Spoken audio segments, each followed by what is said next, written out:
Hey there, podcast kittens. This is Isolde Trachtenberg, the host of the Innovative Mindset Podcast. Super happy that you're here. I am going to be doing something different. I'm going to be doing shorter episodes that are all about sort of what I'm thinking today. And you're going to get them hopefully daily. But if not, I encourage you to subscribe wherever you listen because they're going to be coming fast and furious, maybe even 2 a day sometimes. The Monday interviews are going to stay as they are with the really cool innovators and creatives. That's going to happen no matter what. But Tuesday through Friday, as things go, are going to be a little different and they're going to be much shorter. I think this podcast is going through some growing pains. Maybe that's the best way to put it.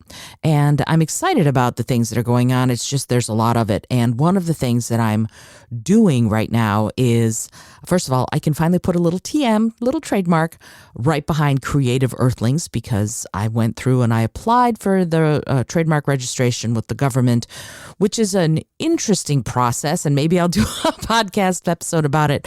One of the things that I've noticed for myself is anytime I have to do something with the government, especially on a website, I think they have so many possible varieties and variations of choices that it's just confusing. And every programmer believes that they have done a perfect job when they hand it off to be beta tested or when they hand it off as complete, but really almost never have they done that. So it's a little weird, but it's okay. So anyway, the Creative Earthlings is happening in some very interesting ways.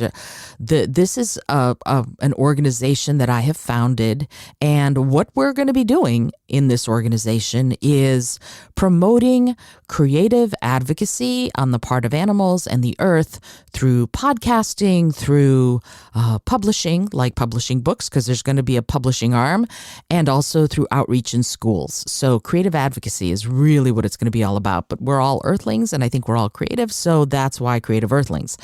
What's interesting about that is one of the things that I'm going to be doing, and hopefully if you are in New York City on Sunday evenings, hopefully you will come by when we do this. This is the current plan at a local vegan restaurant in Manhattan. We're going to be holding an art salon every Sunday evening, like 7 p.m. to 9 p.m. or 6 p.m. to 8 p.m., something like that. And the idea for it for me was that I would provide a space and be the host of a salon where people can come. If you want to do stand-up for 5 minutes, you can do that. If you want to sing a song, you can do that. If you want to show a painting, you can do that. If you want to read poetry, whatever it is you want to do, you offer it up to the audience there and hopefully bring lots of friends with you so that we can all elevate our level of creativity. But also, there's going to be a talkback component, which means that if you want feedback on what you've done, on what you've just presented, and the rules are going to be very, kind of strict about that. The feedback has to be supportive. It can't be, you sucked. That's not what this is for. But if you want feedback, you can perform for shorter than your allotted time and then go, hey, I'd like to get some feedback on it, and then use the rest of your slot for that very thing. So I think it's going to be really cool because it'll give people a chance who otherwise might not have a group to get feedback from a group about what it is they're working on. And I think that that's really powerful. In the Vegan Writers of New York City group that I have started, we give feedback like that every time we meet. People who are working on things can get feedback. And getting feedback from people who want you to succeed is magic. That's something that's really important, right? You don't want to get feedback from people who are jealous of you. You don't want to get feedback from people who don't like you. You want to get feedback from people who like you fine. They don't have to love you, but they like you fine. But you want their prime goal to be that they want your project to succeed, right? And there's a vibe there. You have to sort of figure that out for yourself intuitively. What kind of feedback do I want? And that's something that's really important, is that you need to know the kind of feedback you're seeking. Sometimes you think to yourself that you're ready for the people's feedback to be, tear it apart, go ahead, tell me exactly what's wrong with it. And really, you're not there yet, right? You are not there. You're not ready for that.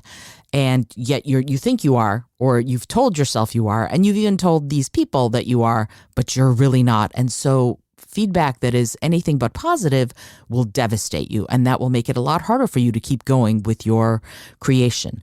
So what I ask for everybody in the writers group and every group I've ever led of this sort is know yourself. Go deep inside yourself and figure out for yourself, what kind of feedback do you want? If you don't know, don't offer it up. Right? Because if you know that you're only ready for supportive stuff, I just want to hear what you like about it. I am not ready to hear what you don't like or what doesn't work. I just want to hear what works, right? And that's the language to use, actually, when you're asking for feedback, is what works for you, what doesn't work for you, because like is actually subjective, and what one person likes may be what another person despises. And if you have 14 people who like it and one person who despises it, probably go with the 14 people who like it. But it's not necessarily useful. What you'd rather have is what works. What works, what doesn't work? What do you have questions about? What were stumbling blocks for you? What drew you out of the piece, if it's a written one, for example, or a song or something like that. So that's the kind of feedback to ask for. And you need to know that you trust the people you're in there with. So at this Creative Earthlings Salon that I'm putting together, that's something that everyone's going to have to agree to, is that if they're going to offer up feedback, that it's going to be from that place of wanting the person who's asking for feedback to succeed. If you don't do that, then it's a recipe for disaster, because it'll make you feel like, oh, why did I even bother? And I don't want to do this anymore. And that's the opposite of what the intent is. The intent is to help you, if you're going to be performing or offering up something at this salon, is to help you improve it, right? Is to help you feel like you are on the right track or where you need to course correct. And that's what the feedback will be for. But you have to know, before you ask for feedback from anyone about anything, what kind of feedback you want, right? And I'm going to keep saying that. I'm going to keep beating that drum, if you will, because it's super important. The more you are able to tell the person who's about to give you feedback what kind of feedback you want, the more they will give you something substantive that you can work with to improve the piece. And there's a wonderful moment in Julia Cameron's The Artist's Way when she says, that when someone gives you feedback that is constructive feedback, that is designed to improve your piece, a lot of times you'll have this sort of sense of recognition, like, oh, yeah, I kind of was worried about that a little, but I couldn't put my finger on what was wrong. That is great feedback to get, because if there's that sense of recognition, I felt like something was off, then wow, that's going to be really helpful, because someone has given you something that you already kind of knew had an issue.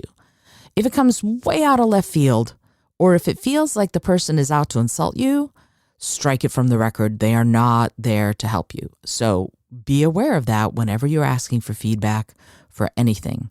I'm super excited about the Creative Earthlings Salon, because I think it's going to be an opportunity for a lot of creatives who might otherwise not have groups to work with to get that kind of feedback that will help them get what they need to keep improving their creative endeavors.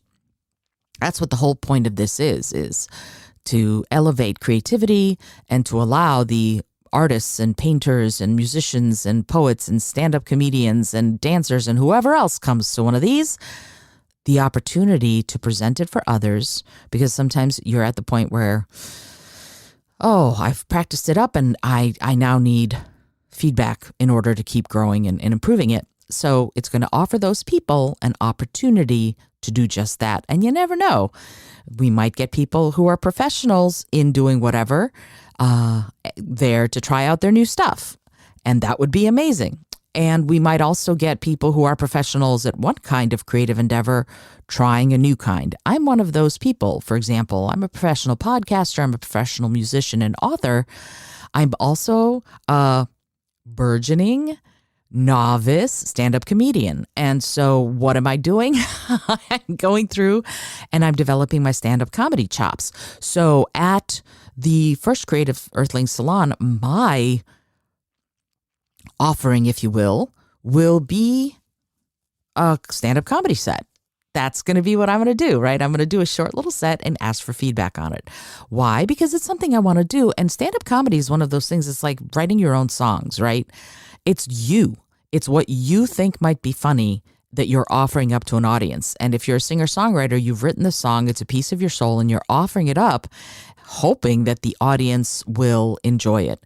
And in stand-up comedy, everybody thinks they have a sense of humor, to quote When Harry Met Sally. Everybody thinks they have good taste and a sense of humor, is what Carrie Fisher's character said in the movie. And yeah, maybe what I'm writing, what I'm thinking about isn't funny to anyone but me inside my own head, but I won't know until I put it up in front of people. And that's why there's so many open mic nights for stand-up comedy, especially in New York City.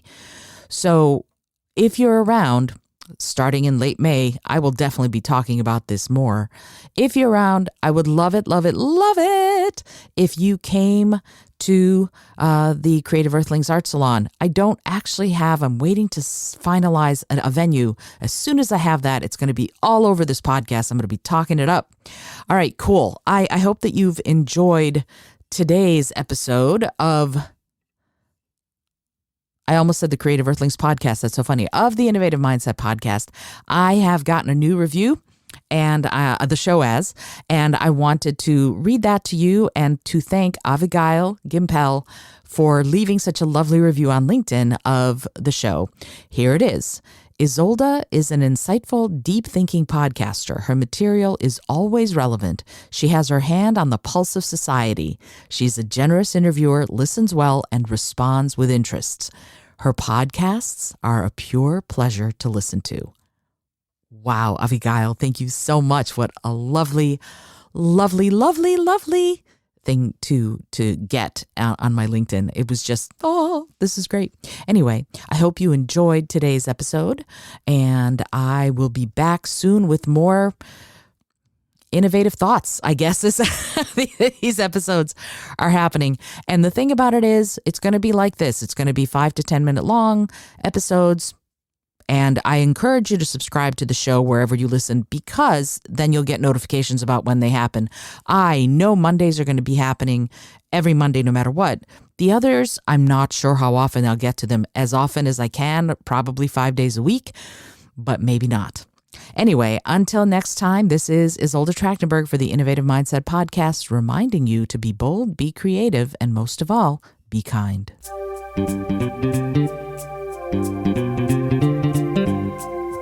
Thank you so much for joining me today. I really appreciate you being here. Please subscribe to the podcast if you're new, and it would mean the world to me if you told a friend about it. Today's episode was produced by Isolde Trachtenberg and is copyright 2022. As always, please remember this is for educational and entertainment purposes only. Past performance does not guarantee future results, although we can always hope. Until next time, remember to be bold, be creative, and most of all, be kind.